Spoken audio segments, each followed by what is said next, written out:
In this video, we're going to cover off the costs associated with living in Pickering, Ontario, and we're getting into it right after this.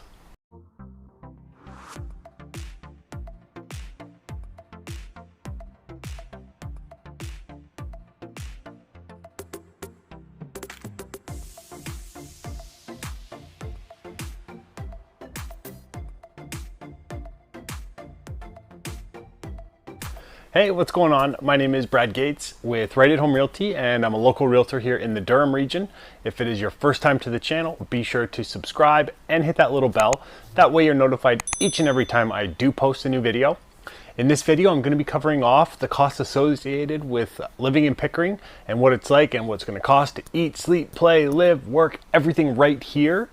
I have people reaching out from all over the world and different parts of the GTA that are looking to move to Pickering, Oshawa, Whitby, and I absolutely love it. So if you are looking at relocating here, you can call, text, email, send the carrier pigeon, whatever is easiest for you, and I'm here to make your move and relocation go so much easier. Without further ado, let's jump into it. So our first topic is going to be housing costs. So typically when you're moving to a new city, that's going to be your major expense. So let's start with that. Pickering, as of August 7th, 2020, the average house price was about $827,000. So if you want to see how that compares with the rest of Canada, GTA, even Ontario, we'll get to those numbers. But one thing that I do have to disclose is at the time of filming, the Canadian Real Estate Association hadn't updated the stats for Canada and Ontario. So what I've done to put it on an even playing field, the average house price as of August of 2020 was $827,000, but it was actually about $100,000 less as of June of 2020. So I'm going to give these numbers based on how it compares to June of 2020. So Pickering sat at $233,000 above the Canadian average. It was about $93,000 above the provincial average. It was about $91,000 below the GTA average. And it sat at about $86,000 above the Durham average. So I always like to show where I get my numbers from. So let's jump to the screen and I will show you where I get my information from. So this is the Canadian Real Estate Association website. Anybody can go on here and confirm all this information for themselves or check it out monthly to see how Canada is doing as a whole. So as of June of 2020, the average house price that had been recorded sold in Canada was about $538,000. And then if you jump to here, you can switch to what you want to compare it to. So for here, we will compare it to Ontario. So the average Ontario house price as of June 2020 sat at about $678,000. And then if you want to dig deeper and cover, how Durham was as a whole, you go to the Durham Real Estate Association website, which is durhamrealestate.org. And then here you just have housing reports. You click on that and then it gives you kind of month by month, so you can pull up on June because that's the most recent that they have at this point, and you scroll down and it shows you that the average selling price in Durham as a whole was $685,000, and then you go down in Pickering sat at about $772,000. So that kind of sits where the housing pricing were in the Durham region. And so yeah, the average two-bedroom condo rent price in Pickering sat at about $2,125. That is about $600 below the GTA average and about $150 above the Durham region average. If you're looking for more of like a 3 to 4 bedroom detached type home, depending on the size and age, you'd be looking at between $2,200 or $3,000 depending on the type of house. So our next item would be like cost of meals and food and restaurants. So there are so many options that you have really to pick from. You have your big chains, which are national brands that are in Canada, US, but then you have a lot of actual smaller one-of-a-kind type locations. And due to the amount of different options, the average cost of a meal for two in Pickering sits at about $55 or so. So that would be like a typical 3-course meal for 2 people. And you add on some beverages, you sit at about $70. So it's not much much different from the GTA as a whole. Now, I always try and give shout outs to restaurants that I like to go to within Pickering.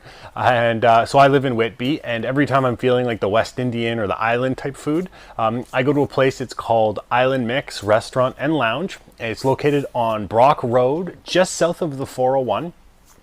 And it's an amazing place. If you're going to go there, I recommend getting the pepper beef and the crispy noodle chow mein. It's amazing, and that combination between them is great. Now, they have a ton of other things, but that's kind of like my go-to that I kind of get there. But you can't go wrong with most of their menu items, and the pricing is pretty reasonable, and food quality and quantity is both good. So our next topic would be property taxes. So the Durham tax rates are always high, and it's just because of the amount of land that's still available that hasn't really been developed. So it's not as congested as different parts of the GTA. So the tax rate for Pickering as of 2020 July, so this is what the tax rate would be for 2020, is 1.06%. And that includes the city portion, the regional portion, which would be like the Durham region. And then it also includes the part that goes towards the education, the schools and such like that. It's actually down from 2019 as a percentage. So 2019's Pickering rate was 1.10%, and I guess it's a wash. It's probably still increased because house values have gone up.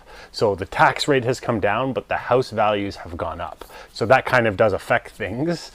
Our next item is insurance costs. So all this information is going to be complements of the Kinetics Insura map. It's my go-to map whenever I need information on average insurance costs. So one thing I did like about Durham when I moved here is I saved a ton of money.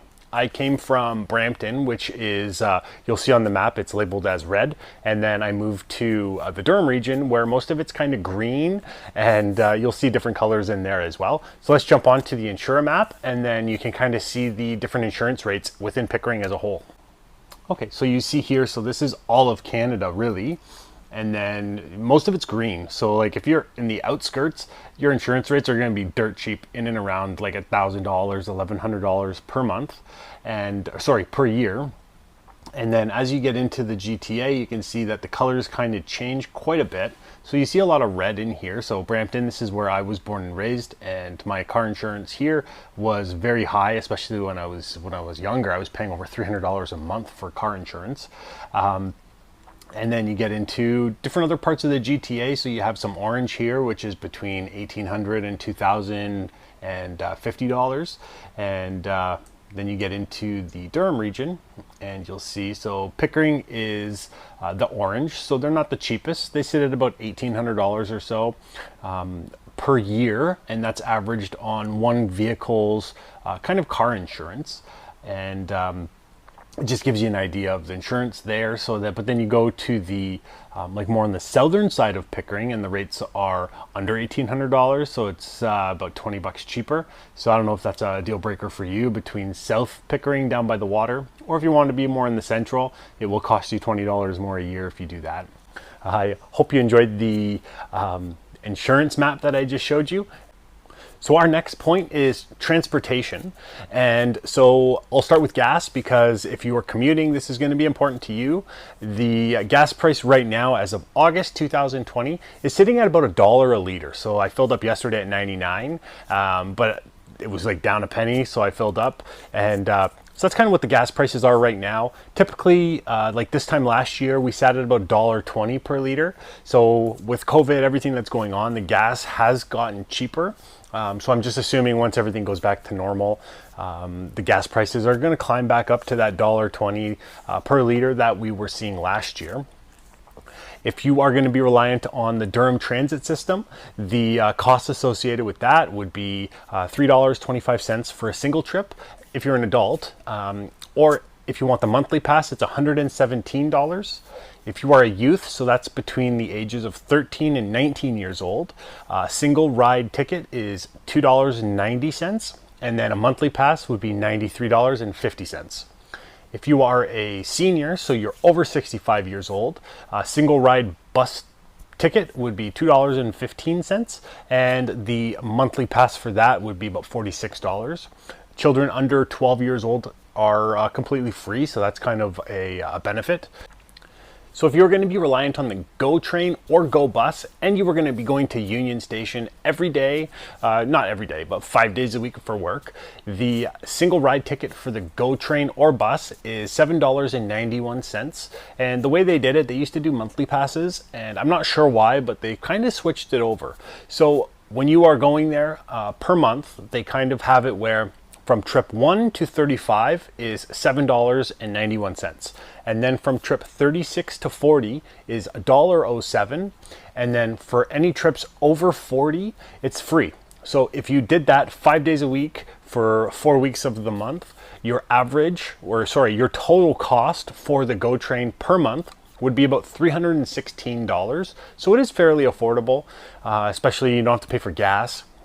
Which would, if you're commuting in traffic all the time, it probably wouldn't be cheaper than that price point. And another option would be the 407. So if you were going to take the 407 from the Brock entrance onto the 407 and typically go downtown, you would take the DVP. The cost for that would be in and around $540 per month. And that's if you had a transponder. If you don't have a transponder, each trip they charge you a video toll charge and then another fee on top of that. So if you are doing the 407, it makes a ton of sense to get a transponder. I think you can pay for them yearly, which is like $24 a year, or you can lease it for, I think it was $3.95 per month. So our next category is actually, it's like considered bonus information, because if you are currently living in and around the GTA right now, it's not going to really fluctuate very much. But if you're coming from a different country, this is stuff that you might have absolutely no idea what the cost involved would actually be. So the first point would be daycare or like Montessori. So the ranges for daycare, depending on part-time to full-time, ranges from $20 to $61 per day. And per week it runs out to be about $100 to $300, and it could be a little bit more than that depending on the type of school you want them to go to, or the type of daycare, or if you want them to go to Montessori. I've been told that Montessori isn't actually that much more expensive than full-time daycare. So if it is something where you are looking for full-time daycare, I would highly recommend that you at least look into the Montessori to see real cost differences for that.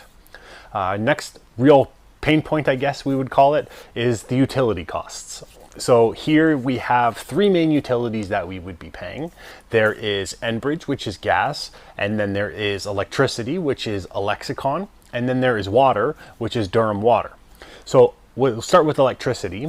So Alexicon, our bill, and I only reference my own bills because they're going to be in and around the same, and instead of just finding averages, I'll just use really what I'm paying. So for Alexicon, which is electricity, which covers your lights, your washer and dryer if they're electric, pretty much anything that would require electricity, is in and around $100 per month. Now, if you are new to them, they're going to charge you $30 setup fee, and then they're going to also charge you a $260 deposit, which after 1 year you do get back, but it is something that you do have to pay up front. For gas, which is Enbridge, our average bill from last year was $99.70 per month. If you are setting up for Enbridge or you're just transferring your account, they charge you $25 to do that. Our third utility is the water. So in Durham, it's called Durham Water, and our average bill, and the way they kind of do it is they bill you quarterly. So you don't get a bill every month for water. You do get it every 3 months, and ours averaged out to be about $60 per month, which was on average about $240 quarterly, really. If you are setting up your account, it's a $30 setup fee that they charge, and then they charge you a $250 deposit, which again, you do get back after the 1 year.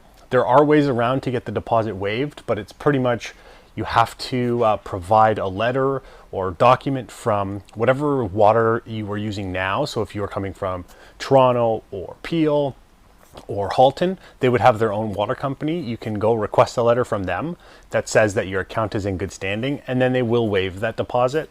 I didn't do that because they actually charge you to do that letter. So to me, it just didn't make sense. Just pay the deposit, get it back after the 1 year. Another real pain point would be internet. So really the main players here for internet is Bell and Rogers, and the average that you see for the internet, which is their fairly quick, like really fast, like about 1 gigabyte per second, and it's unlimited usage, sits at about $114 per month. Now, depending on when you call, they might have different promotions on, but on average, about $114 after all promotions. Another option, if you're looking for something that is more on the affordable side, is there's a company called Tech Savvy, which they charge you $37 per month. It's unlimited, it's not as fast, and you do have to pay to get some hardware kind of upfront, like your modem and such. And that kind of covers off the internet section of it. And our final point would be the average cost for groceries. So I don't know how to reference what the average cost for food would be, so I'm just gonna, kind of the things that you would buy in every country or different cities would be milk and eggs. So milk here is about $4.49 for a 4-liter bag. So I've been told that Ontario and the GTA is probably one of the only places that really gives you milk in bags.